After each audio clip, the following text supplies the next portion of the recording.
You've hit the local watering hole for a drink or two on Friday night. 2 turns into 6, and suddenly you have no business driving home. Myrtle Beach Police Lieutenant Joey Crosby says you can make a smart decision by having a plan to walk home, but your responsibility doesn't end there.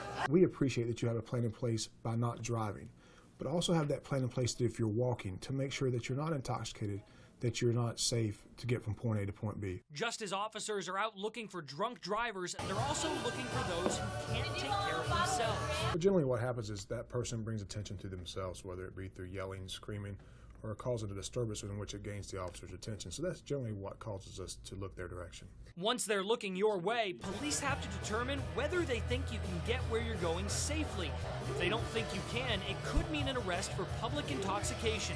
Suddenly, what you thought was a good decision to walk has landed you in jail and possibly in front of Myrtle Beach Municipal Court Judge Clifford Welsh. We requested the audio from Judge Welsh's courtroom on March 10th, a day we were in court for an unrelated hearing. Sometimes I think we might send the wrong message when people are walking home as opposed to driving home, and they get picked up for this.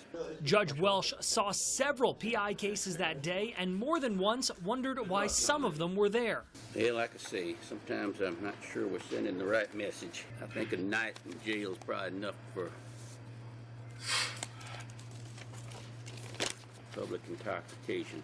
A night in jail is just one possible outcome after an arrest for PI. Lieutenant Crosby says offenders have a $158 fine and a minimum stay of 4 hours. If they choose not to fight the arrest, it goes on their record.